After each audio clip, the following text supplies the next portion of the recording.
TV Informativo. Aqui o Vale se vê.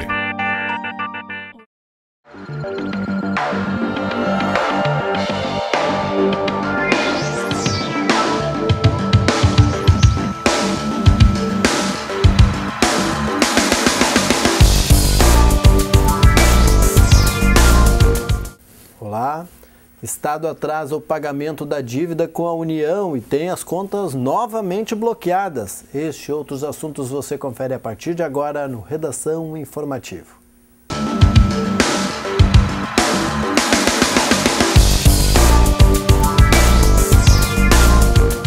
O Corpo de Bombeiros de Lajeado controlou incêndio e mato durante a noite desta segunda-feira.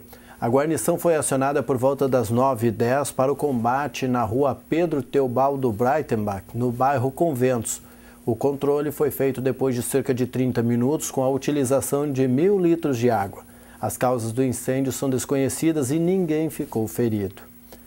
Um homem de 39 anos foi preso em flagrante por volta das 10h15 da noite da segunda-feira. Foi na rua Barros Cassal, no bairro Marmite, em Estrela, por agredir a sua companheira.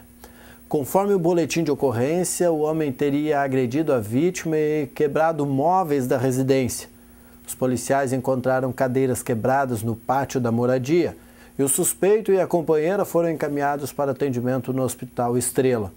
Depois, o homem foi autuado em flagrante na Delegacia de Pronto Atendimento de Lajeado e em seguida recolhido ao presídio.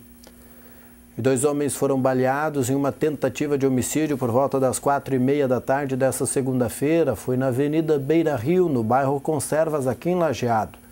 Írio Mesacasa, de 62 anos, e Carlos William Mesacasa, de 23, foram atingidos por disparos de arma de fogo efetuados por um homem que estava em carona de uma motocicleta. As vítimas foram encaminhadas ao Hospital Bruno Born. A Polícia Civil já ouviu testemunhas e investiga o caso. Carlos William já havia sido vítima de um atentado em fevereiro deste ano. E os 2 caminhões usados pelo Corpo de Bombeiros de Lajeado para atender as ocorrências em pelo menos 13 municípios da região estão estragados.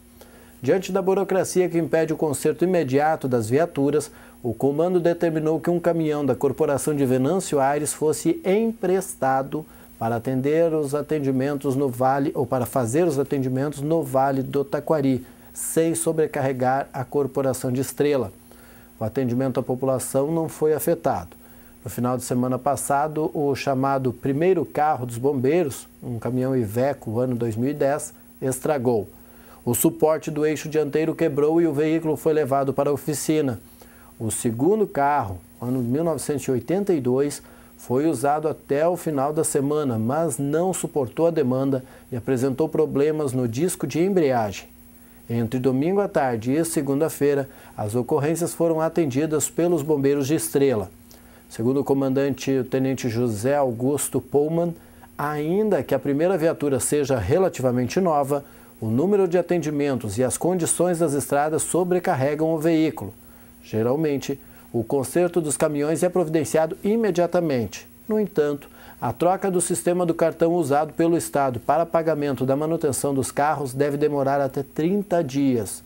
Até lá, as oficinas credenciadas ao programa antigo não terão como fazer a cobrança do serviço. O tenente explica que a migração do sistema deve se estender até o final de setembro e, por isso, o conserto do caminhão mais novo terá de ser feito com recursos do Fundo Municipal de Reequipamento dos Bombeiros, o FUNREBOM. Acompanhe agora o comentário do advogado Giovanni Lucian. É difícil saber até que ponto pode chegar a insensibilidade do ser humano, a indiferença, a maldade das pessoas. Acho que até nunca saberemos. Depois do que temos visto em relação às execuções promovidas recentemente pelos terroristas que se dizem agir em nome do tal Estado Islâmico, fica difícil pensar num limite para tudo isso. São degolas, decapitações, que antes eram individuais, agora são coletivas, queima de pessoas vivas, pessoas forçadas a se jogarem de prédios, tudo isso em nome de política, poder, domínio de territórios e, o pior, em nome de um Deus que eu tenho certeza que não deve aprovar essas barbáries. E para aumentar a propagação do horror, os vídeos dessas atrocidades são postados semanalmente na internet. Aliás, para quem nunca viu, eu recomendo que nem veja. Primeiro, para não revoltar o estômago e a mente. Segundo, para ajudar a frustrar, de certo modo, o que eles mais querem, ou seja, exatamente o maior alcance possível da divulgação de suas ações. Em nível um pouco mais abaixo, mas não menos danoso em relação à quantidade de vítimas e principalmente em relação às vítimas em potencial, podemos citar os desvios de verbas para a saúde, para os hospitais, para os remédios da população que mais necessita. Desvios de verba da merenda escolar. Não seria o caso de transformar esses crimes em hediondos? Afinal, será que não seriam estes também crimes dolosos contra a vida?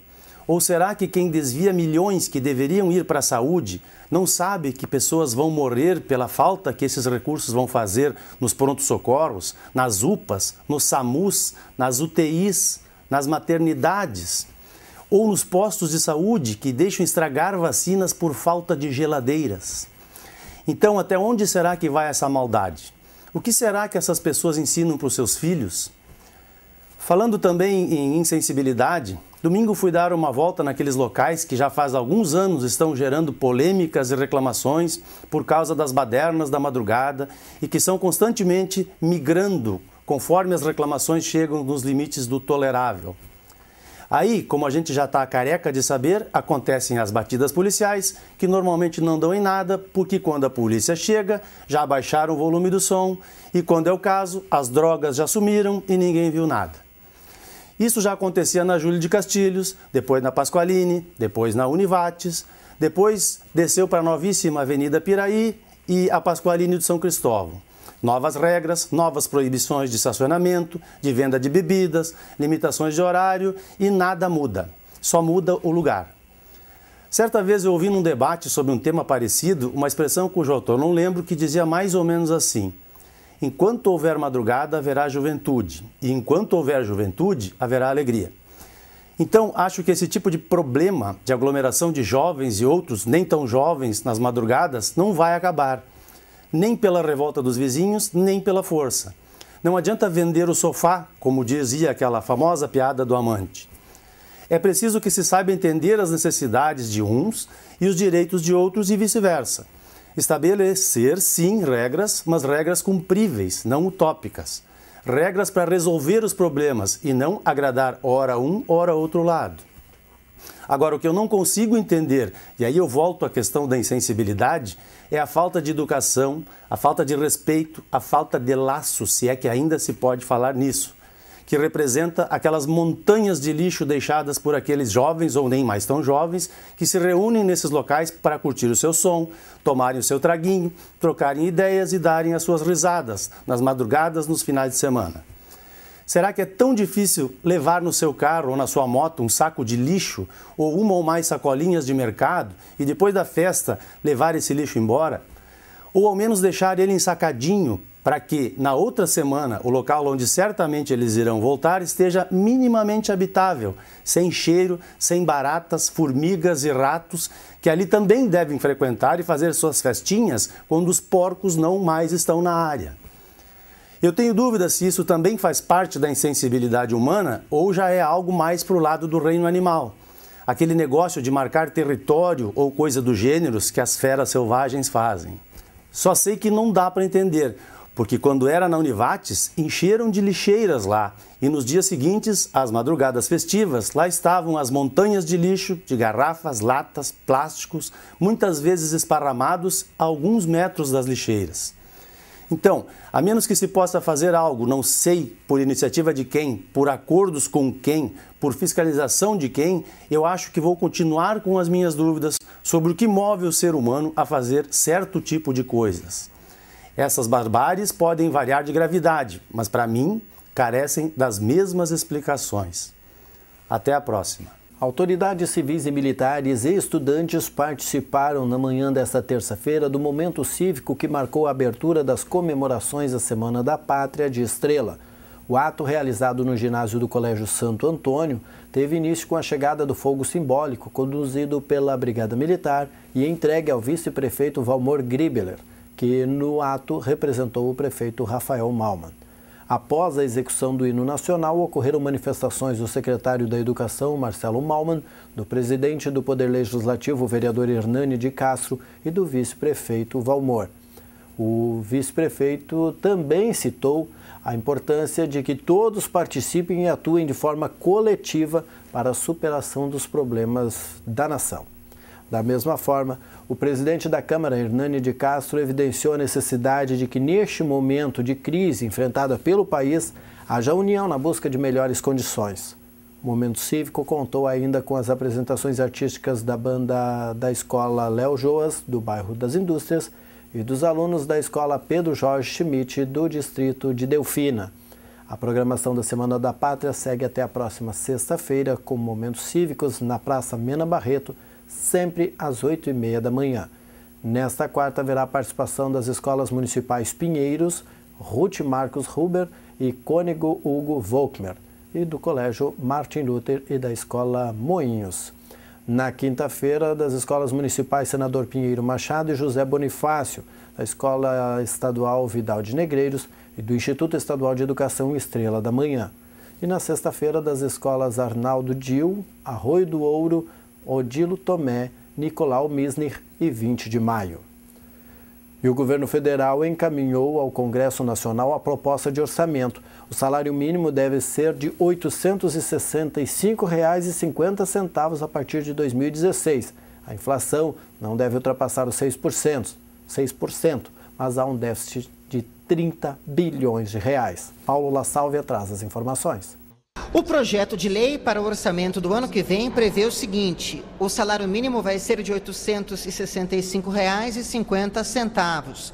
A economia vai crescer 0,2% e a inflação vai fechar em 5,4%, abaixo do teto da meta do Banco Central, que é de 6,5%. A arrecadação do governo vai ser de R$ 1.180 bilhões de reais e as despesas vão somar R$ 1.210 bilhões de reais. Por conta disso, o orçamento do ano que vem prevê um déficit de 30 bilhões e meio de reais. Já em 2017, o orçamento volta a ter resultado positivo, com uma economia do governo para pagar os juros da dívida pública, o chamado superávit primário, de 1,3% do PIB. Em 2018 e 2019, essa economia vai ser ainda maior, de 2% do PIB. O ministro do Planejamento justificou o déficit de 2016 por causa do menor ritmo da atividade econômica, mas apresentou medidas que vão ser tomadas pelo governo para aumentar as receitas para os próximos anos. O principal desafio fiscal do Brasil, o principal desafio fiscal para a sociedade brasileira é controlar o crescimento dos gastos obrigatórios da União. Controlar o crescimento dos gastos obrigatórios significa discutir qual é a previsão, qual é o cenário de evolução do gasto da Previdência Social, quais são as fontes e usos de recursos para a saúde, qual é a política de longo prazo para o funcionalismo público, que são as principais despesas obrigatórias da União. O governo defendeu que a proposta de orçamento para o ano que vem é realista e que o maior desafio é controlar os gastos obrigatórios, como em saúde, educação, previdência social e folha de pagamento. Para isso, o governo propõe uma discussão que envolva a sociedade e o Congresso Nacional. É importante ter um orçamento realista e tomar as ações necessárias para melhorar esse orçamento. Numa sociedade democrática como o Brasil, isso implica mudanças legais, mudanças que precisam ser construídas e discutidas com a sociedade e com o Congresso Nacional. O ministro da Fazenda afirmou que o Brasil está construindo uma ponte para o futuro crescimento da economia e que agora enfrenta 3 desafios. Primeiramente, é óbvio que há uma questão de lidar com esses grandes temas do Brasil, botar o Brasil de maneira a responder ao novo ambiente econômico em que a gente está vivendo, as mudanças no exterior, o fim do ciclo das commodities, aí a própria evolução do gasto obrigatório, da demografia, tudo isso, a necessidade do investimento em infraestrutura para quebrar os gargalos da nossa economia, enfim, criar as condições para o crescimento, para o desenvolvimento, para sermos mais produtivos. Joaquim Levy defendeu ainda que alguns setores da economia já demonstram sinais de recuperação, como as exportações e a agricultura, e que a administração pública pode ser mais eficiente. Na questão das exportações, no comércio exterior, ainda agora o PIB mostrou que o comércio exterior teve uma contribuição positiva para o crescimento do PIB. E eu acho que vai ter cada vez mais contribuição positiva, não só porque a agricultura cresceu, mas também na indústria, até pela mudança dos preços relativos e principalmente no médio prazo, se nós concluirmos essa reforma do PIS/COFINS e a própria reforma do ICMS, que reduz os créditos acumulados, por exemplo, pelo exportador. A cerimônia de inauguração do novo prédio escolar da Escola Municipal de Ensino Fundamental Dom Pedro I, no bairro Jardim do Cedro, ocorre nesta quarta-feira. A solenidade iniciará às 8h30 da manhã no pátio do Educandário. O evento integrará a programação da Semana da Pátria, que começou nesta terça e segue até o dia 4. Em andamento desde 2014, a obra de ampliação da Escola Dom Pedro I recebeu um investimento de R$ 659 mil do governo de Lajeado, o que garante a construção de um novo prédio escolar de 512 metros quadrados. Este espaço abrigará 4 salas de aula, cozinha, refeitório e banheiro para os funcionários, o que representa um acréscimo na qualidade de ensino, maior mobilidade e conforto para os alunos. A construção do novo prédio possibilitará também a instalação de novos laboratórios de aprendizagem e a orientação especial no educandário, uma vez que as salas que atualmente são utilizadas para as aulas regulares darão lugar a estes espaços, com salas amplamente equipadas para os seus fins específicos. E a vitrine da carne gaúcha ensina técnicas de corte ao público da Expo Inter. Veja na matéria da TV Piratini. Quem não gosta de aprimorar os dotes culinários ou então entender mais sobre qual pedaço de carne é o ideal para o churrasco? Pensando nisso, que o Senar, a Farsul e o Sebrae realizam há 7 anos a Oficina da Carne Gaúcha. Consultores passam técnicas de corte e a chefe de cozinha ensina receitas deliciosas. A Kátia e o Luiz são de São Leopoldo e todos os anos participam da oficina na Expo Inter. Aprendendo umas dicas, levando umas receitas e vendo como ele corta a carne, né? Como é feito, né? Já ajudou. Nos outros anos a gente utilizou as dicas dele para escolher a carne. Além de ensinar técnicas aos visitantes, é destacada também a importância da sanidade e a qualidade da carne. A oficina repete todos os anos o sucesso de público. Essa é uma ação do programa Juntos para Competir, né, que é uma união de esforços que busca desenvolver o agronegócio entre Senar, Farsul e Sebrae. E até agora está sendo um sucesso enorme, né? Como já foi nos últimos 6 anos, esse também está sendo novamente um sucesso. O último sábado foi repleto de atividades para os professores da Rede Municipal de Ensino de Lajeado. Mais de 100 profissionais participaram de um circuito de oficinas promovido pela Secretaria de Educação. O encontro fez parte do calendário de formações continuadas elaborado pelo setor pedagógico da administração municipal. Letramento matemático, Meu Brasil Africano, Minha África Brasileira, contação de histórias, dinâmicas musicais, pedagogia do amor e círculos de matemática no Brasil foram as temáticas abordadas durante o encontro. Assim como as demais formações promovidas pela Secretaria, teve por objetivo capacitar profissionais que multipliquem as metodologias de ensino em suas escolas e sala de aula. As formações continuadas fortalecem as conexões entre a teoria e a prática. Quem afirma isso é Mariângela Costa Schneider, coordenadora da Educação Infantil da Secretaria de Educação e também professora. Ela participou das formações no último fim de semana e acrescenta: as oficinas de formação alimentam os processos de ensino e aprendizagem. Segundo ela, os professores que participaram do evento saíram satisfeitos com as oficinas.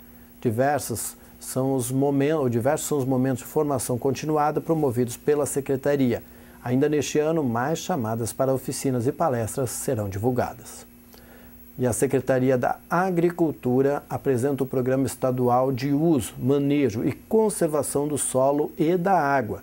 Andréa Martins traz as informações. No Ano Internacional do Solo, a Secretaria da Agricultura e Pecuária está elaborando o Programa Estadual de Uso, Manejo e Conservação do Solo e da Água, previsto para ser lançado em outubro. As ações iniciais desenvolvidas pelo programa foram apresentadas nesta terça-feira pelo secretário Hernani Polo durante a 38ª Expo Inter.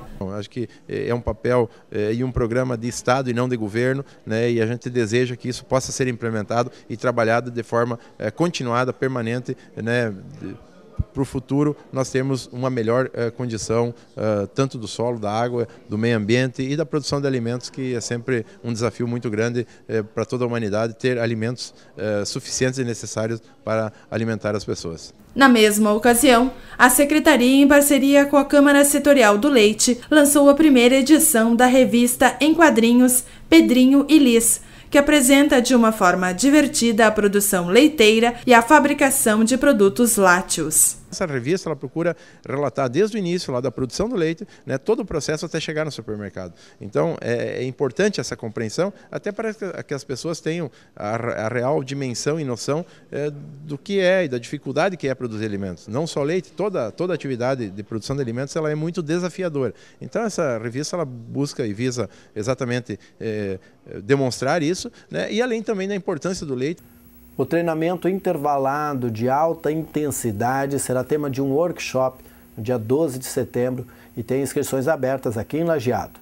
Conduzido pelo professor de Educação Física, mestre e especializado nos Estados Unidos em treinamento funcional, o Alexandre Moura Greco, o aperfeiçoamento profissional acontecerá no Sesc Lajeado, na Rua Silva Jardim 135, da 1h30 até as 5h30 da tarde.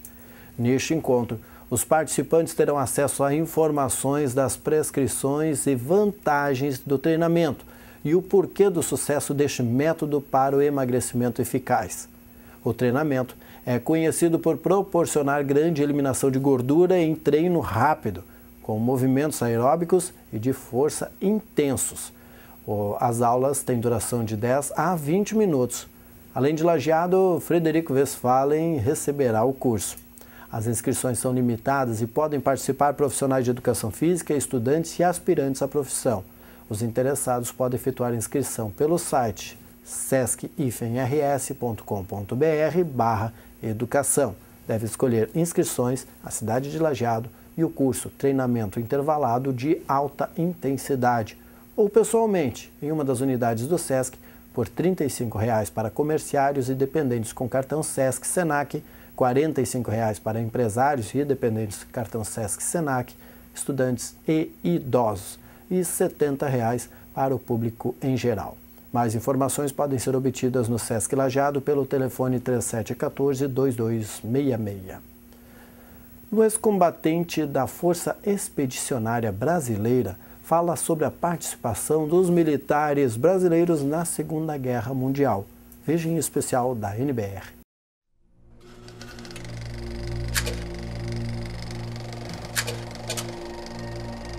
Não davam muito valor para poloneses, para judeus, para negros, para índios. Achavam que eram melhores, superiores. Mas nós fomos lutar contra esse tipo de crença, contra esse tipo de preconceito. Ninguém acreditava, mas nós fomos, passaram a acreditar.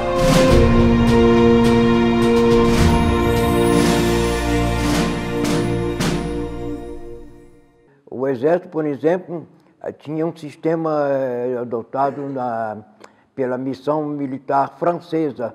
Nós, com a guerra, passamos a adotar o sistema norte-americano.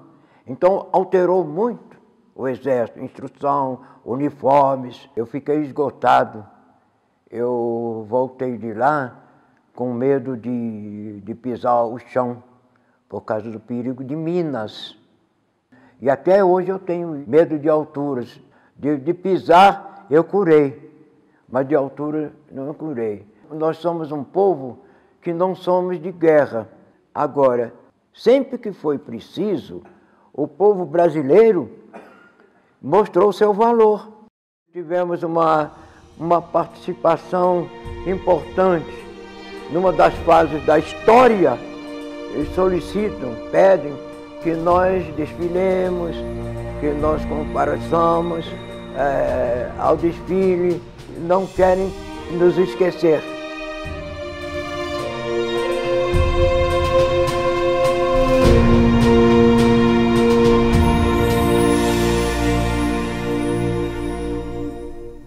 Grupos organizados e ciclistas amadores de todas as idades puderam ser vistos pelas ruas de Lajeado neste domingo. Cerca de 200 pessoas participaram do Pedalada Cidades Criativas. O grupo saiu do Parque Professor Teobaldo Dick, no centro, e percorreu 2 trajetos. O mais longo, com 17 quilômetros, incluiu passagem pelos bairros Carneiros, Universitário, Campestre, Olarias, Montanha, Florestal e Moinhos.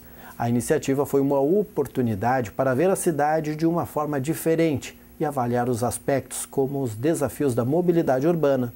O evento fez parte de um conjunto de ações relacionadas ao tema da Construmóvel 2015, Cidades Criativas. As percepções desta atividade serão levadas para o debate que será realizado no dia 23 de setembro, durante a feira no Parque do Imigrante. E a produção da energia elétrica por usinas eólicas tem aumentado 114% somente no primeiro semestre de 2015. Veja com Luana Cari. As usinas eólicas brasileiras aumentaram em 114% a produção no primeiro semestre de 2015 em comparação com o mesmo período do ano passado. Segundo dados da Câmara de Comercialização de Energia Elétrica, a geração média das eólicas nos 6 primeiros meses deste ano foi de 1.831 megawatts. No mesmo período de 2014, foram 856 megawatts. O Rio Grande do Norte segue como principal produtor de energia elétrica por fonte eólica do país. De Brasília, Luana Karen. O Estado voltou a sofrer os bloqueios das suas contas em razão do atraso no pagamento da dívida com a União. O novo bloqueio ocorre um dia após o vencimento da parcela referente ao mês de agosto, no valor de R$ 265 milhões, a partir de um comunicado da Secretaria Nacional do Tesouro, encaminhado ao Banrisul na manhã desta terça-feira. Quando o Estado postergou a dívida de julho, a medida do governo federal foi tomada 10 dias após o atraso. Mesmo com as restrições da gerência de seus próprios recursos, até quitar a parcela da dívida, o governo gaúcho assegura ter condições de manter o calendário de pagamentos dos salários dos servidores do Poder Executivo, anunciado nesta segunda-feira. As datas foram programadas já considerando a possibilidade do bloqueio imediato das contas, ou, como da vez anterior, próximo ao dia 11, quando está prevista o pagamento do valor líquido de R$ 800 para cada um dos 347 mil servidores vinculados ao Poder Executivo. Em Lajeado, contra esses parcelamentos, houve protestos no início da manhã na Brigada Militar. Professores e alunos da Escola Manuel Bandeira foram para as ruas também pela manhã. À tarde, foi a vez do funcionalismo se reunir no Colégio Castelinho para discutir sobre o projeto de lei 216, que corta gastos e aumenta a renda a partir da Lei de Responsabilidade Fiscal e acréscimos de impostos. E agora há pouco, representantes do funcionalismo estiveram na Câmara de Vereadores de Lajeado antes da sessão desta terça-feira. Baseada em proposta que visa difundir o gosto pela leitura e formar novos leitores, a Secretaria Municipal de Educação de Estrela lança o projeto Biblioteca ao Seu Lado, com o objetivo de levar livros e aproximar a biblioteca da população. Obras de escritores nacionais e estrangeiros, assim como revistas, serão disponibilizadas por meio de uma estrutura da Biblioteca Pública Municipal, em feiras, eventos, escolas, entidades e locais públicos. De acordo com a bibliotecária Ana Cristina Prates, as pessoas poderão ler no local ou levar os livros, compartilhando-os depois com outros leitores, estimulando o gosto pela leitura. Além disso, o projeto também é um convite para que a comunidade frequente e utilize os serviços da biblioteca, como, por exemplo, o acesso gratuito à internet, além de títulos variados. No primeiro sábado de cada mês, os exemplares serão colocados na Feira do Produtor, onde o projeto estará no próximo dia 5 de setembro, neste sábado. A ideia é de que os livros não possuem donos, mas pertencem a toda a comunidade. O secretário de Educação, Marcelo Malman, destaca a importância da leitura na aquisição de novos conhecimentos, na melhoria do seu vocabulário e no estímulo ao raciocínio e à memória. E nós começamos o mês de setembro nesta terça-feira, e com ele a Semana da Pátria, que marca a independência do Brasil, dia 7 de setembro. Acompanhe material editado pela NBR, a história do hino da independência.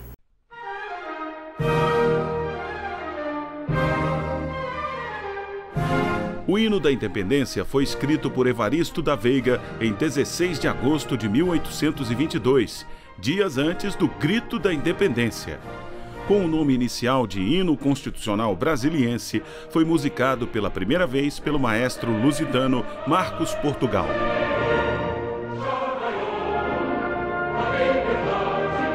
Após a proclamação da independência, Dom Pedro I criou uma nova melodia. Nascia ali o hino da independência.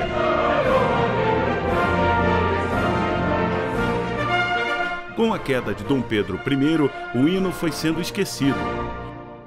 Durante a Era Vargas, foi criada uma comissão para estabelecer os hinos brasileiros.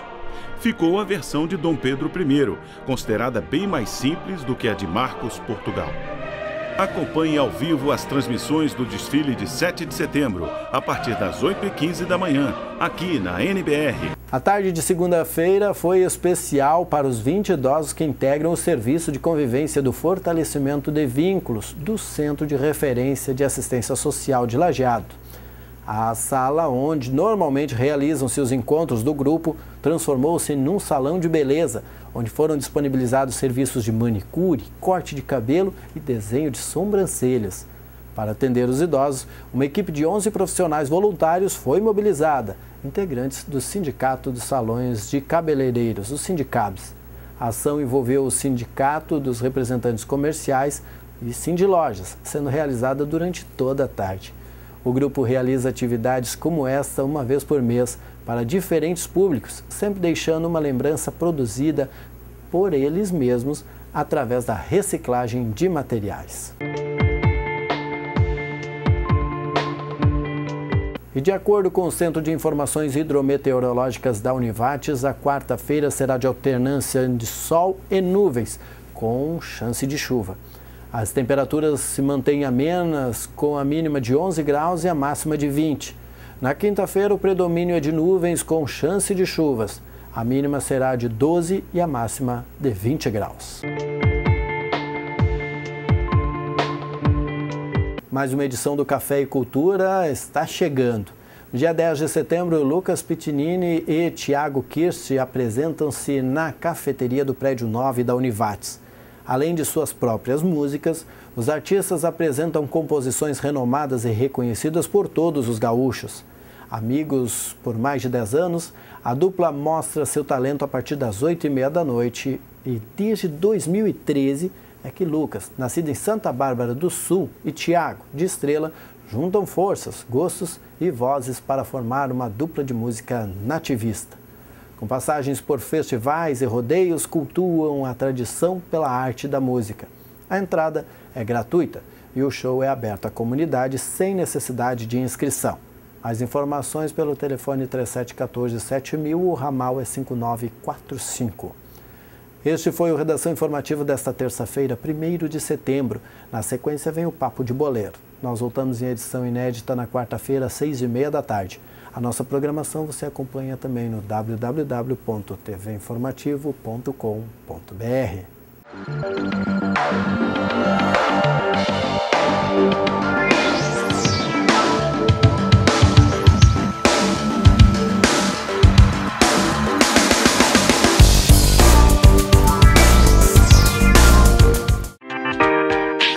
TV Informativo. Aqui o Vale se vê.